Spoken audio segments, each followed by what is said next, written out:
Hi hello beautiful souls. நான் என் வாழ்க்கையை மகிழ்ச்சியாகவும் அழகாகவும் செம்மையாக சூப்பராக கொண்டாடிட்டுருக்கேங்க. இந்த வார்த்தை நான் ஒவ்வொரு பதிவுலையும் பதிய வைக்கிறேன் அப்படின்னா, இந்த வார்த்தை உங்கள் மனசில் நீங்கள் கண்டிப்பாக பதிய வைக்கணும் அப்படிங்கிற ஒரு விஷயத்துக்காக தான். ஓகே, இன்றைக்கி என்ன ட்வின் ஃப்ளேமில் ஒரு சின்ன ஒரு ஆஸ் யூஷுவல் சப்ஸ்கிரைபர் என்ன சொல்கிறாங்க, ஒரு சப்ஸ்கிரைபர் வெளியில் சொல்லலாம்னு நினைக்கிறேன். ஏன்னா அப்போ தான் நிறையா பேர் என்ன தப்பு பண்ணுறீங்க அப்படிங்கிற ஒரு விஷயம் தெரியும். ஒரு சப்ஸ்கிரைபர் பேர்லாம் எனக்கு தெரியாதுங்க. அவங்க சொல்லியிருக்காங்க, நானும் ட்வின் ஃப்ளேம் ஜேர்னி தான், கார்மிக் பர்சனை நம்பி தான் ஏமாந்துருக்கேன். எனக்கு பணமும் போயிடுச்சு. நான் ஜட்ஜ்மெண்ட்டுக்காக வெயிட் பண்ணிகிட்ருக்கேன், யூனிவர்ஸோட ஆன்சருக்காக வெயிட் பண்ணிகிட்ருக்கேன் அப்படிங்கிறாங்க. யூனிவர்ஸ் எப்போ தெரியுங்களா ஆன்சர் கொடுக்கும்? ஃபுல்லாக நீங்கள் சரண்டர் மோடு போகணுங்க. என்னோடய பொறுப்பெல்லாம் நான் ஒப்படைச்சிட்டேன். எனக்கு வலி இருக்குது, எனக்கு பெயின் இருக்குது. இதை பற்றி நான் என் லைஃப்பில் இனிமேல் நான் இதை பற்றி யோசிக்க மாட்டேன். இதை நான் மறந்துட்டேன். ஆனால் எனக்கு துரோகம் பண்ணவங்களுக்கு, எனக்கு தப்பு பண்ணவங்களுக்கு, என்ன முதுகில் குத்தனவங்களுக்கு கண்டிப்பாக நீங்கள் எனக்கு ஒரு ஜட்ஜ்மெண்ட் வாங்கி கொடுக்கணும். அவங்க உணரணும்.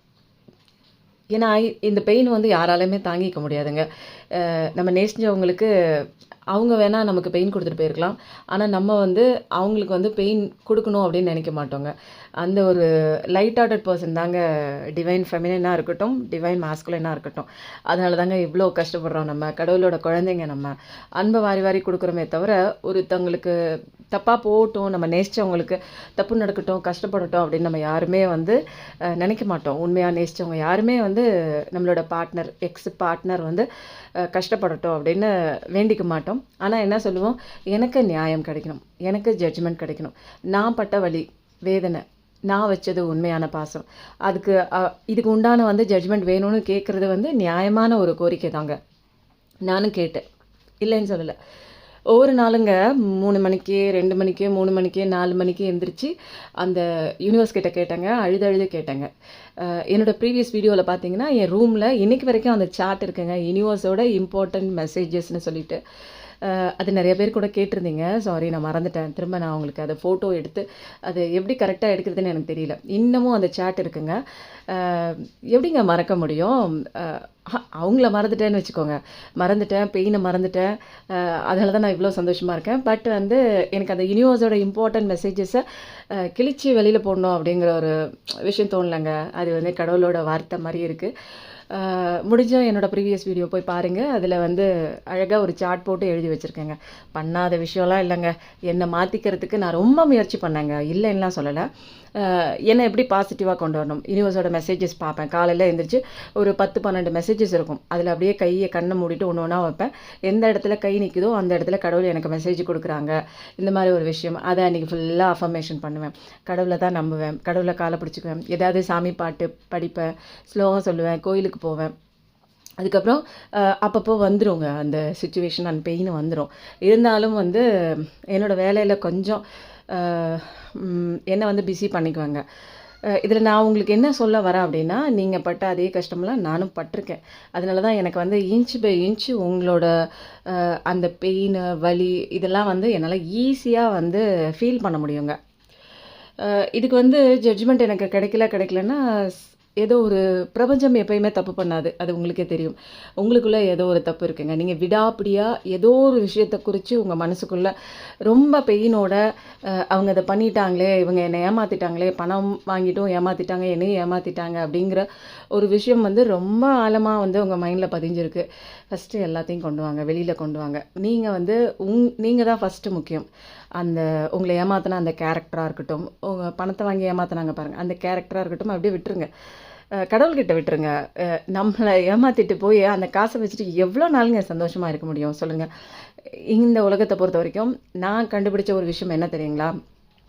இங்கே நினைக்கிறோம், இங்கே யாரை வேணாலும் ஏமாற்றிடலாம், யாருக்கு வேணாலும் துரோகம் பண்ணலாம், யார் வேணாலும் ஏமாற்றி காசு பிடிங்கிடலாம், சந்தோஷமாக இருக்கலாம், பொய் சொல்லலாம் அப்படின்லாம் நிறையா விஷயம் இங்கே பண்ணிகிட்ருக்கோம்ல. 3D வேர்ல்டில் அறியாமையில் நிறையா பேர் பண்ணிகிட்ருக்கோம். ஆனால் உண்மையிலே எனக்கு அந்த ஸ்பிரிச்சுவல் அவேக்கனிங்கில் எனக்கு தெரிஞ்ச ஒரு விஷயம் என்ன அப்படின்னா, இந்த உலகத்தில் வந்து தப்பு பண்ணவங்களுக்கு தண்டனை உண்டு. அதுவும் வந்து இது கலிக்காலம் அப்படின்னு சொல்லுவாங்க தெரியுங்களா? இதில் வந்து எந்த இடத்துல யாரை வந்து நோகடிச்சாலும், அதுவும் நல்ல உள்ளங்களை நோகடிச்சவங்களுக்கு உடனே தண்டனை உண்டு அப்படிங்கிற ஒரு விஷயமும் வந்து எனக்கு புரிய வந்துச்சுங்க. கரெக்டாக இருக்குங்க சட்டம். யூனிவர்ஸோட சட்டம் கரெக்டாக இருக்குது. எனக்கு ஒரு மாதிரி, உங்களுக்கு ஒரு மாதிரி, அவங்களுக்கு ஒரு மாதிரிலாம் சட்டம் கிடையாதுங்க. எனக்கு வந்து இமீடியட்டாக ஜட்ஜ்மெண்ட் கிடச்சிச்சின்னா, நான் என்னை மாற்றிக்கிட்ட விஷயம்னு ஒன்று இருக்குது பாருங்கள். நிறைய நானும் கஷ்டப்பட்டேங்க. என்னன்னே புரியாத சுச்சுவேஷனுங்க. இப்படின்னு ஒரு லைஃப் இருக்கான்னே தெரியாது. இப்படின்னு ஒரு கேரக்டர் வந்து நமக்குள்ளே இப்படி இன்டியூஸ் பண்ணி நமக்கு ஒரு ஸ்பிரிச்சுவல் அவேக்கனிங் வரும். ஸ்பிரிச்சுவல் அவேக்கனிங்கிறது நம்ம ஃபைனலாக தானே கண்டுபிடிச்சோம். அதுக்கு முன்னாடி வந்த பெயினுக்கெல்லாம் என்னங்க ஒவ்வொரு கேள்வியும் கேட்குது உள்ள.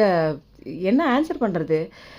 பண்ணது என்ன, நடந்தது என்ன, நமக்கு ஏன் இப்படி ஆச்சு அப்படின்னு கேள்வி ஒன்று ஒன்று கேட்கும்போது நம்ம அப்படியே கூணு குறுகி மருகி ஏமாந்துட்டோண்டா லைஃப்பில். இந்த மாதிரி என் லைஃப்பில் ஜென்மத்தில் நான் வாழ்க்கையில் எந்த ஒருத்தர்கிட்டையும் நான் பாடம் கற்றுக்கிட்டதே இல்லையே, இப்படி ஒரு பாடமாக எனக்கு அப்படின்னு சொல்லி நான் ரொம்ப ஃபீல் பண்ணியிருக்கேங்க. இந்த மாதிரி ஒரு லெசன் எந்த பர்சனும் எனக்கு கொடுத்ததில்லை. இந்த மாதிரி ஒரு பெயின் என் லைஃப்பில் எந்த பர்சனும் தந்ததில்லை. நம்மளை மோசம் பண்ண இப்படிப்பட்ட ஒரு மனுஷங்க இருக்காங்களா உலகத்தில்? அதுவும் என்னோடய லைஃப்பில் வந்து ஒரு விஷயம் வந்து பண்ணிட்டு தைரியமாக வெளியே போயிட்டாங்க அப்படின்னு நினைக்கும் போது இவ்வளோ அடிமுட்டாளா நான்? எல்லாத்துலேயுமே வந்து ஒரு ஒரு பெரிய சும்மா வந்து நான் சொல்கிறேன்னு நினைக்காதீங்க.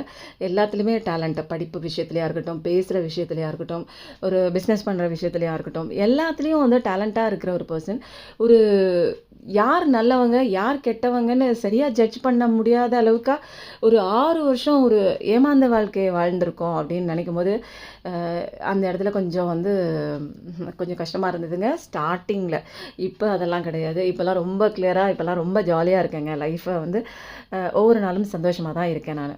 ஸோ இதெல்லாம் நான் எதுக்கு சொல்கிறேன் அப்படின்னா, என்னோடய பெயினெல்லாம் ஸ்டெப் பை ஸ்டெப்பாக நான் சொல்லும்போது தான் எந்தெந்த ஸ்டெப்பில் நீங்கள் இருக்கீங்க, எந்தெந்த ஸ்டெப்பில் நீங்கள் கரெக்ட் பண்ணக்கூடிய ஒரு லெவலில் இருக்கீங்க அப்படிங்கிறது தெரியும். சரிங்க, பண்ணிட்டாங்க, விட்டுருங்க. அவங்களுக்கு தெரிஞ்சது அவ்வளோதாங்க. நம்ம வந்து அவங்க தரத்துக்கு கீழே இறங்கி போய் அவங்களுக்கு தண்டனை கொடுக்கணும், அவங்கள மாதிரி நம்மளும் ஏமாற்றணும், இந்த வேணாங்க, இதெல்லாம் விட்டுருங்க. இதெல்லாம் வந்து எனக்கு வந்து ஒத்து வராது. நீங்கள் நல்லா இருக்கணும் அப்படின்னா நீங்களும் இந்த மாதிரி விஷயத்தெல்லாம் விட்டுருங்க. அவங்களுக்கு தண்டனை கடவுள்னு ஒருத்தர் இருக்காருங்க. உண்மையாக சத்தியமாக சொல்கிறேன். டிவைன் ஒருத்தர் இருக்காருங்க. என்னை காப்பாற்றினது அந்த சிவன் தாங்க. சிவன்னா என்னன்னே அவ்வளோ ஒரு அட்ராக்ஷன் இல்லாதன்னா என்னை காப்பாற்றினது சிவன் தான். எனக்கு வந்து பாதுகாப்பு கொடுத்தது சிவன் தான். எனக்கு அறிவுரை சொல்லி கொடுத்தது சிவன் தான். என்ன அந்த கஷ்டத்துலேருந்து வெளியில் தூக்கிட்டு வந்தது சிவன் தான் அப்படின்னு அந்த பேரை நான் ஆணித்தனமாக நான் சொல்கிறேன் அப்படின்னாலே அப்போ நீங்களே தெரிஞ்சுக்கோங்க.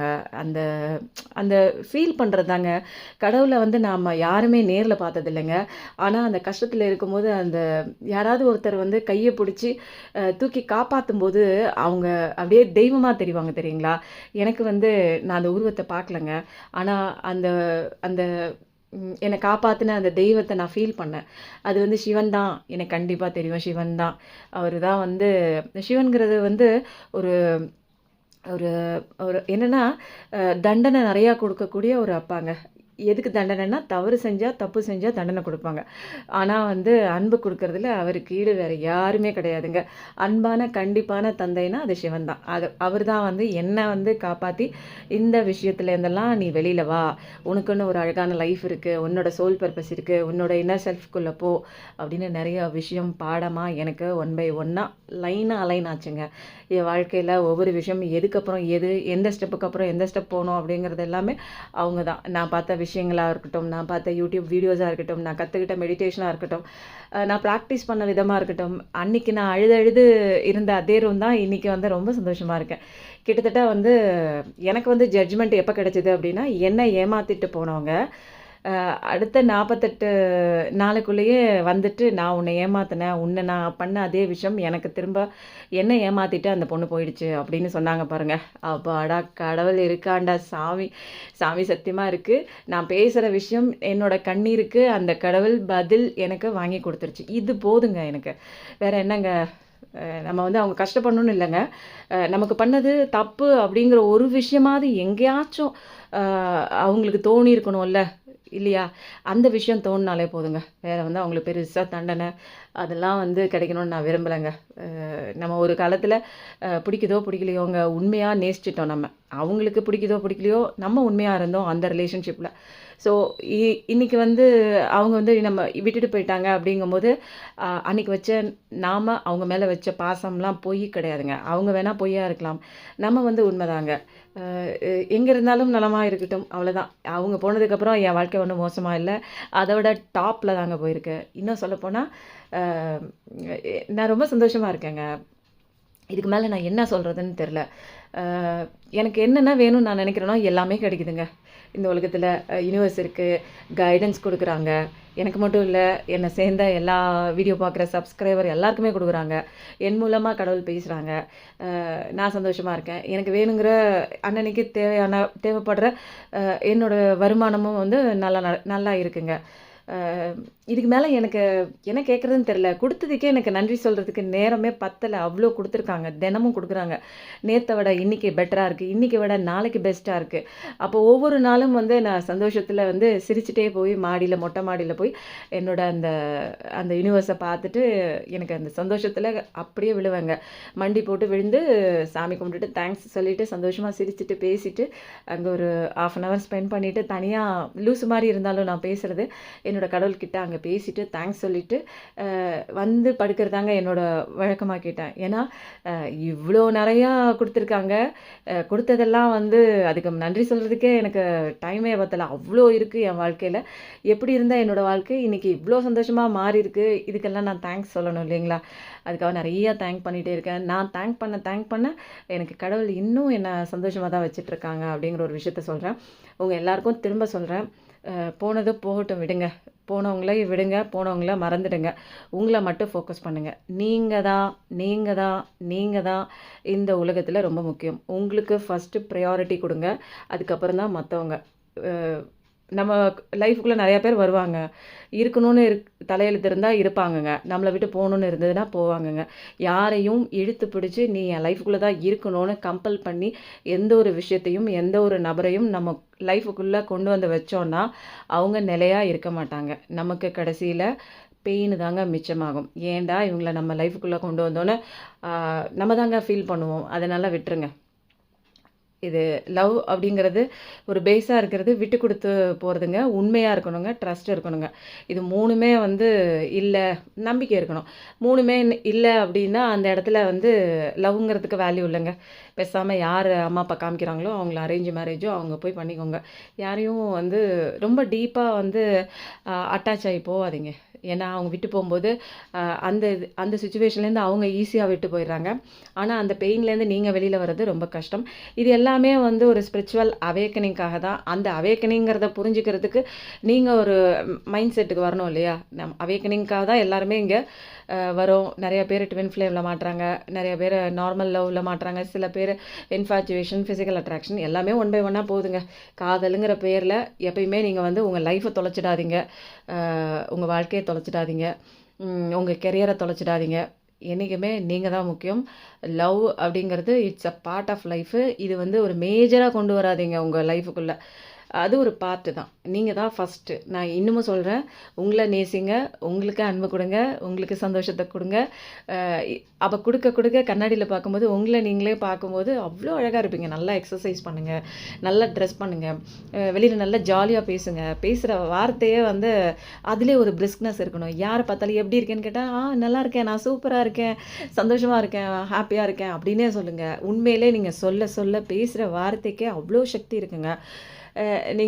நான் நல்லா இருக்கேன் அப்படிங்கிறத விட்டுட்டு, நான் ரொம்ப சூப்பராக இருக்கேங்க, நல்லா செம்மையாக இருக்கேன் அப்படின்னு நீங்கள் சொல்லி பாருங்கள். எய்த்தாப்பில் இருக்கிறவன் அப்படியே வந்து பிரமிச்சு போய் நிற்பான். எல்லாருமே வந்து ஒரு வித கஷ்டத்துக்குள்ளே தாங்க இருக்கும் இந்த உலகத்தில். தேவையில்லாத கஷ்டம்தாங்க. ஆனால் இன்றைக்கி வரும் கஷ்டம் நாளைக்கு வந்து அந்த கஷ்டமாகவே தெரியாது. இதுக்காக டெய்லியும் நம்ம ஒவ்வொரு விஷயத்தை தேடி கஷ்டப்பட்டுட்டே இருந்தால் எப்போ தாங்க சிரிக்கிறது, எப்போ தாங்க வாழ்கிறது? கடவுள் வந்து அழகாக கொடுத்துருக்காரு. இந்த அழகான இந்த ஸ்டேஜில் நல்லா போய் விளையாண்டுட்டு ஜாலியாக எக்ஸ்பீரியன்ஸ் பண்ணிட்டு வா. நிறைய அன்பை கொடு. என்கிட்டேருந்து வாங்கின நிறைய அன்பை கொடு, பாசத்தை கொடு. எக்ஸ்பெக்டேஷன் பண்ணாத அன்கண்டிஷ்னல் லவ் நிறையா கொடு. அட்டாச் ஆகாத எந்த ஒரு உயிரின் மேலேயும் உறவின் மேலேயும் எந்த ஒரு அட்டாச்மெண்ட்டும் வைக்காத. ஏன்னா திரும்ப இந்த உலகத்தை விட்டு நீ தனியாக தான் போகிற, டிட்டாச்மெண்ட் ஆகும். அதனால் யாருமே நம்ம கூட வரமாட்டாங்கங்க. நம்ம தான் தனியாக வரோம், நம்ம தான் தனியாக போகிறோம். இடையில வர உறவுகள் இடையிலே போகுங்க. அதனால் பெருசாக நீங்கள் வந்து இவங்கள தான் கடைசி வரைக்கும் நம்மளை பார்த்துக்குவாங்க அப்படின்னு சொல்லிட்டு உங்களுடைய பொறுப்பை கொண்டே உங்களுடைய அந்த ஸ்பெஷல் அந்த அந்த கேரக்டரை கொண்டே இன்னொருத்தர் பார்த்துக்கணுன்னு கொண்டே அங்கே விடாதீங்க. உங்களை பார்த்துக்கிறதுக்கு உங்களை விட நல்லா பார்த்துக்கிற ஆள் வேறு யாருங்க இருப்பா சொல்லுங்கள்? உங்களை யாருங்க இவ்வளோ அழகாக தாங்கன்னு தாங்குவாங்க? உண்மையாக சொல்லுங்கள். உண்மையாக நேசிக்கிறவங்க உங்களை தவிர வேறு யாராக இருக்க முடியும்? அதனால் உங்களை சந்தோஷமாக வைங்க. உங்களுக்குள்ளே போங்க, உங்களுக்குள்ளே இன்னர் செல்ஃப் ஜேர்னி போங்க, மெடிடேஷன் பண்ணுங்கள். நல்லதே நினைங்க, நல்லதே நடக்கும்.